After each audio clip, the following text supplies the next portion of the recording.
বাংলাদেশের জাতীয়তাবাদ আর আরেকটা হলো আওয়ামী লীগের তথাকথিত বাঙালি জাতীয়তাবাদ। এর বাইরে কিছু নাই। তাই আধিপত্যবাদী শক্তির পক্ষে যারা আছেন তাদেরকে নির্মূল না করলে, তাদেরকে ক্ষমতা থেকে না সরালে আপনি এই দেশের স্বাধীনতা নিশ্চিত করতে পারবেন না। গণতন্ত্র এখন আসে নাই, তাই আমরা ভয় পাচ্ছি এই অবস্থায় আবার ষড়যন্ত্র হয়ে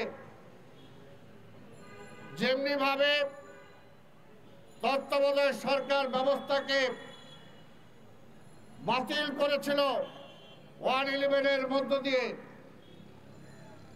গণতন্ত্রকে ছিনিয়ে নিয়েছিল, রাজনীতিকে বিরাজনীতিকরণের পথে ঠেলে দিয়েছিল, বেগম খালেদা জিয়াকে হত্যা করার চেষ্টা করা হয়েছিল, তারেক রহমানকে হত্যা করার চেষ্টা করা হয়েছিল। তার ধারাবাহিকতা আমরা দেখেছি বিগত 15-17 বছর।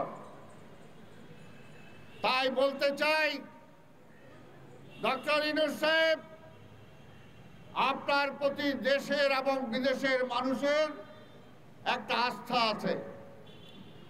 আমরাও সেই আস্থায় ভর করে আপনাকে আমরা ক্ষমতায় এনেছি।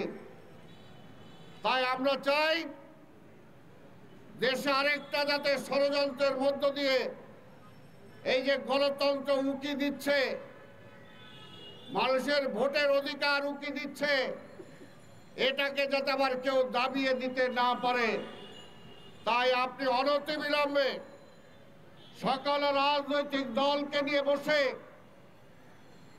বারবার যে কথা বলছি সেই একই কথা, আপনি নির্বাচনী রোড ম্যাপ ঘোষণা করুন। তা না হলে যে কোনো ষড়যন্ত্রের যদি আপনি শিকার হন, সেটার জন্য যদি রাষ্ট্র ক্ষতিগ্রস্ত হয়, গণতন্ত্র যদি ফিরে না আসে, মানুষের ছিনতাই করা ভোটের অধিকার যদি ফিরে না আসে, তাহলে কিন্তু দায় দায়িত্ব আপনার উপরেই চলে আসবে। তাই বেশি কথা বলতে চাই না। দেশে নতুন করে ষড়যন্ত্র হচ্ছে।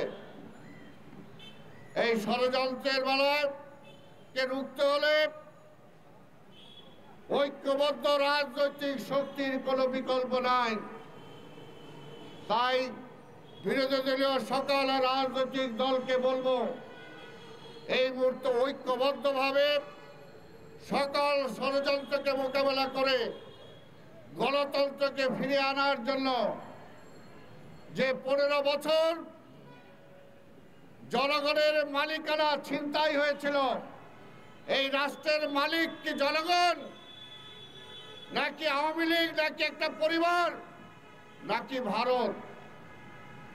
আজকের এই প্রশ্নের মীমাংসা হওয়ার জন্য এই জনগণের যে ছিনতাই করা অধিকার, ভোটের অধিকার, রাষ্ট্রের মালিকানা, সেই মালিকানা নিয়ে এখনো কিন্তু বিভিন্ন তালবাহানা চলছে। আমরা বলতে চাই, যারা বলেন যে ভোটের জন্যই কি পরিবর্তন হয়েছে নাকি, অবশ্যই ভোটের জন্যই পরিবর্তন হয়েছে। কারণ ভোটের অধিকার ছিল না, মানুষের রাষ্ট্রের মালিকানা জনগণের হাতে ছিল না, সেটার জন্যই শেখ হাসিনা জোর করে ক্ষমতায় থাকাতে ফ্যাসিস্ট হয়েছে।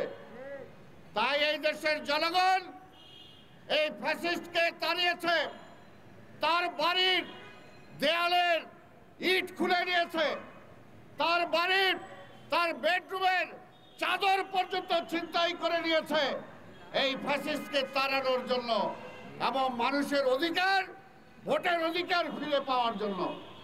কাজে যারা অন্য কথা বলেন, কথাটা একটু হিসাব কিতাব করে বলেন। সব কিছু পরিষ্কার, ভোটের মাধ্যমে, জনগণের ম্যান্ডেটের মাধ্যমে পরিষ্কার হবে দেশ কিভাবে পরিচালিত হবে। কোনো একক কারো চিন্তায় না।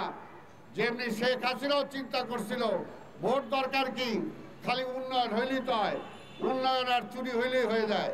এখনো অনেকে মনে করতে পারেন ভোট কি দরকার, আমি এই করব ওই করব, এরকম শেখ হাসিনাও অনেক কিছু করছে, কিন্তু এখন পর্যন্ত শেখ হাসিনাও জিনিসপত্রের দাম বাড়ায় গেছে, এখনো এই সরকার জিনিসপত্রের দাম কমাতে পারে নাই, নিত্য প্রয়োজনীয় দ্রব্যের দাম কমাতে পারে নাই, বিদ্যুতের সমস্যার সমাধান করতে পারে নাই, বিদ্যুতের দাম কমাতে পারে নাই, গ্যাসের দাম কমাতে পারে নাই, চাল ডাল তেল লবণের দাম কমাতে পারে নাই, ঢাকা শহরের যানজট বন্ধ করতে পারে নাই।